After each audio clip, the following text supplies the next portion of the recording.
Hello everyone, welcome back to bright academy. Bright একাডেমিতে তোমাদের সবাইকে স্বাগত জানাই। তো আজকে আমরা আলোচনা করব মাধ্যমিক 2026 পর্ষদ টেস্ট পেপারের ইংলিশের 91 পেজে যে স্কুলটি রয়েছে অর্থাৎ Mary Immaculate girls high school, তার সেকশন সিতে যে রাইটিংগুলো রয়েছে সেই রাইটিংগুলো নিয়ে আজকে আমরা আলোচনা করব। তো আগের রাইটিংগুলো যারা এখনও দেখোনি, আমি ডেসক্রিপশানে প্লেলিস্টের লিঙ্ক দিয়ে দিচ্ছি, তোমরা সেখান থেকে দেখে নিও। ওকে, তো দেখো সাতের দাগ কি রয়েছে, write a story within 100 words using the given hints, অর্থাৎ এই হিন্টসগুলো ইউজ করে 100টি শব্দের মধ্যে একটি স্টোরি রাইটিং লিখতে বলেছে। Give a title to the story, অর্থাৎ এই স্টোরিটার একটা টাইটেল দিতে বলেছে। ওকে, তো কি হিন্টস রয়েছে দেখো, 3 children collecting green mangoes near railway track, অর্থাৎ 3জন শিশু রেল লাইনের কাছে আম সংগ্রহ করছিল। One sees a crack on rails, একজন রেল লাইনের ফাটল দেখতে পায়। হিয়ার্স এ ট্রেন কামিং, তারা শুনতে পায় যে ট্রেন আসছে। সেন্সেস ডেঞ্জার, বুঝতে পারে বিপদ আসন্ন। Tears his red shirt into 3 pieces, তার লাল রঙের শার্টটা 3 টুকরো করে ফেলে। ওয়েভস লাইক ফ্ল্যাগ, সেটাকে ফ্ল্যাগের মতো করে ওড়াতে থাকে। ড্রাইভার স্টপস, তখন ড্রাইভার ট্রেন থামায়। অ্যাক্সিডেন্ট অ্যাভয়েডেড, দুর্ঘটনা এড়িয়ে যায়। চিলড্রেন রিওয়ার্ডেড, অর্থাৎ শিশুদের পুরস্কৃত করা হয়। তো এই যে স্টোরিটা সেটা তোমাদের আগেও একবার লিখিয়ে দিয়েছি, তো তাও আমি আজকে আরেকবার লিখে দিয়েছি। তো দেখো এর যে টাইটেল সেটা কি দেবে, দি brave children and the cracked rails, অর্থাৎ সাহসী শিশু এবং কি রয়েছে, দ্য ক্র্যাকড রেলস, অর্থাৎ ফাটা rail line. 3 children were collecting green mangoes near a railway track when one of them noticed a dangerous crack on the rails. কি রয়েছে, 3 children were collecting green mangoes near a railway track, অর্থাৎ 3জন শিশু rail লাইনের কাছে আম সংগ্রহ করছিল। when one of them noticed a dangerous crack on the rails, অর্থাৎ তখন তাদের মধ্যে একজন রেল লাইনে একটি বিপজ্জনক ফাটল লক্ষ্য করে। suddenly they heard a train approaching, হঠাৎ তারা শুনতে পায় যে একটা ট্রেন আসছে। Sensing the imminent danger, one quick-thinking child immediately tore his red shirt into 3 pieces. কি বলছে, সেন্সিং দ্য ইমিনেন্ট ডেঞ্জার, অর্থাৎ বিপদ আসন্ন এটা বুঝতে পেরে, one quick thinking child immediately tore his red shirt into 3 pieces, অর্থাৎ একজন দ্রুত চিন্তাশীল শিশু তৎক্ষণাৎ তার লাল শার্টটা 3 টুকরো করে ফেলে। He waved the pieces like flags to alert the train driver. সে সেই টুকরোগুলোকে পতাকার মতো করে, অর্থাৎ ফ্ল্যাগের মতো করে ওড়াতে থাকে যাতে ট্রেন ড্রাইভার সতর্ক হয়। The driver saw the urgent signal and managed to stop the train just in time. অর্থাৎ ট্রেন চালক সময়ের ট্রেন চালক জরুরি সংকেত দেখতে পায় এবং ঠিক সময়ে ট্রেন থামাতে সক্ষম হয়। Thus avoiding a major accident, ফলে একটি বড় দুর্ঘটনা এড়ানো যায়। The children were letter rewarded for their presence of mind and bravery, অর্থাৎ শিশুদের পরবর্তীকালে তাদের উপস্থিত বুদ্ধি এবং সাহসিকতার জন্য পুরস্কৃত করা হয়। তো এই গেল তোমাদের স্টোরি।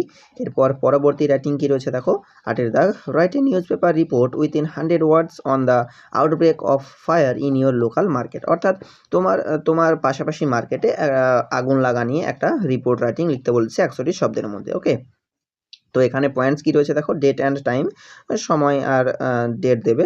প্লেস জায়গা, কজ অফ ফায়ার সেখানে আগুন লাগার কারণ, ড্যামেজ কি ক্ষতিগ্রস্ত হয়, অ্যাকশন টেকেন সেখানে কি অ্যাকশন নেওয়া হয়। ওকে, তো দেখো যেভাবে আমরা রিপোর্ট রাইটিং লিখি, প্রথমে আমরা এখানে দেব আমাদের সাবজেক্ট। তো সাবজেক্ট কি রয়েছে, fire outbreak in local market. Okay, অর্থাৎ স্থানীয় বাজারে আগুন লাগা। এখানে লিখবো বাই এ স্টাফ রিপোর্টার। তারপর এখানে আমরা জায়গা দেব, প্লেস আমি যেমন লিখেছি কলকাতা, তোমরা এখানে তোমাদের নিয়ারেস্ট প্লেস লিখতে পারো।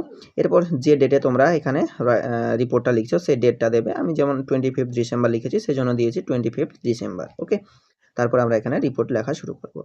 এ devastating fire broke out yesterday evening in the local market at around 6 PM। কি বলছে, এ devastating fire broke out yesterday evening, অর্থাৎ গতকাল সন্ধ্যায় একটি ভয়াবহ অগ্নিকাণ্ডের ঘটনা ঘটে। ইন দি লোকাল মার্কেট, অর্থাৎ স্থানীয় বাজারে। অ্যাট অ্যারাউন্ড 6 PM, অর্থাৎ প্রায় সন্ধ্যা 6টার দিকে। The fire is suspected to have started from an electrical short circuit in a grocery shop. কি বলছে, the fire is suspected to have started from an electrical short circuit, অর্থাৎ ধারণা করা হচ্ছে যে এই আগুনটা লেগেছে বৈদ্যুতিক শর্ট সার্কিটের থেকে। ইন এ গ্রোসারি শপ, অর্থাৎ একটি মুদিখানার দোকানে। Within minutes the flames spread rapidly to nearby stalls, অর্থাৎ কয়েক মিনিটের মধ্যেই আগুন দ্রুত আশেপাশের দোকানগুলিতেও ছড়িয়ে পড়ে। 3 fire engines arrived promptly and brought the blaze under control after an hour of continuous effort. কি বলছে? 3 ফায়ার ইঞ্জিন অ্যারাইভড প্রম্পটলি, অর্থাৎ দমকলের 3টি ইঞ্জিন দ্রুত ঘটনাস্থলে পৌঁছায়, and brought the blaze under control after an hour of continuous effort, অর্থাৎ 1 ঘন্টার একটানা প্রচেষ্টার পর আগুন নিয়ন্ত্রণে আনে। Several shops were completely damaged, অর্থাৎ অনেকগুলি দোকান বা বেশ কয়েকটি দোকান সম্পূর্ণরূপে ক্ষতিগ্রস্ত হয়েছে। দো নো ক্যাজুয়ালিটিস ওয়্যার রিপোর্টস, যদিও হতাহতের কোনো খবর পাওয়া যায়নি। The police cordoned off the area, অর্থাৎ পুলিশ এলাকাটি ঘিরে রেখেছে। And the local people helped in rescue operation, অর্থাৎ স্থানীয় মানুষ উদ্ধার কাজে সাহায্য করেছে। Authorities have ordered an investigation into the incident, অর্থাৎ কর্তৃপক্ষ ঘটনার তদন্তের নির্দেশ দিয়েছে। ওকে, এরপর পরবর্তী রাইটিং কি রয়েছে দেখো। Write a letter within 100 words to the editor of an English daily about the disturbance caused by the thoughtless use of loud speaker. তো কি বলছে? একটা লেটার রাইটিং লিখতে বলেছে এডিটরকে ইংলিশের। তো কি ব্যাপার?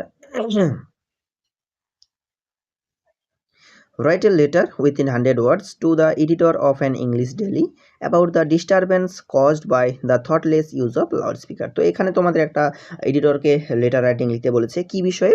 The disturbance caused by the thoughtless use of loudspeaker, অর্থাৎ লাউডস্পিকারের অবিবেচনাপূর্ণ ব্যবহারের ফলে সৃষ্ট যে বিশৃঙ্খলা সেই বিষয় নিয়ে তোমাদের এখানে এডিটরকে একটি লেটার লিখতে বলেছে। ওকে, তো দেখো এডিটরকে লেটার লেখার জন্য প্রথমে আমরা বাম পাশে এইভাবে লিখব, to the editor, the Telegraph, Kolkata 700001। Okay, এরপর আমরা এখানে সাবজেক্ট লিখব। সাবজেক্ট কি রয়েছে? Disturbance caused by the thoughtless use of loudspeaker, অর্থাৎ লাউডস্পিকারের অবিবেচনাপ্রসূত ব্যবহারের ফলে সৃষ্ট বিশৃঙ্খলা। এরপর এখানে আমরা লেটার লেখা শুরু করব। Sir, through your esteemed daily, I would like to express my concern about the growing disturbance caused by the incriminant use of loudspeakers in our locality. কি বলছে? থ্রু ইউর এস্টেমড ডেলি, অর্থাৎ আপনার সম্মানিত দৈনিকের মাধ্যমে, I would like to express my concern, অর্থাৎ আমি আমার উদ্বেগ প্রকাশ করতে চাই, about the growing disturbance caused by the indiscriminate use of loud speakers in our locality, অর্থাৎ কি বিষয়ে আমার উদ্বেগ প্রকাশ করতে চাই? আমাদের এলাকায় লাউড স্পিকারের নির্বিচার ব্যবহারের ফলে সৃষ্ট যে ক্রমবর্ধমান অস্থিরতা, সেই বিষয়ে আমি আমার উদ্বেগ প্রকাশ করতে চাই। This loudspeakers are played at high volume during festivals, rallies and private functions.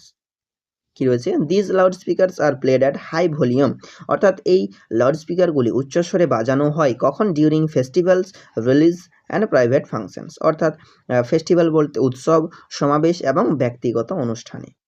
Students can not concentrate on their studies, patients and elderly people suffer greatly and the general peace of the neighborhood is disrupted. কি বলছে? Students can not concentrate on their studies, অর্থাৎ শিক্ষার্থীরা তাদের পড়াশোনায় মনোনিবেশ করতে পারে না। Patients and elderly people suffer greatly, অর্থাৎ রোগী এবং বয়স্ক ব্যক্তিরা ব্যাপকভাবে ভোগেন। And the general peace of the neighbourhood is disrupted, এবং আশেপাশের সাধারণ শান্তি বিঘ্নিত হয়েছে। The loud noise continues late into the night, অর্থাৎ এই শব্দ গভীর রাত পর্যন্ত অব্যাহত থাকে। Causing stress and affecting studies and slip. কি বলছে? কজিং স্ট্রেস, অর্থাৎ মানসিক চাপ সৃষ্টি করে, and affecting studies and sleep, এবং ঘুম এবং পড়াশোনার উপর প্রভাব ফেলে। Though there are clear rules regarding permissible sound levels, যদিও শব্দের মাত্রা সম্পর্কে স্পষ্ট নিয়ম রয়েছে, দে আর রেয়ারলি ফলোড, তবে সেগুলি তারা খুবই কম মানছে। I request the authorities to enforce strict regulations and ensure peaceful surroundings for all.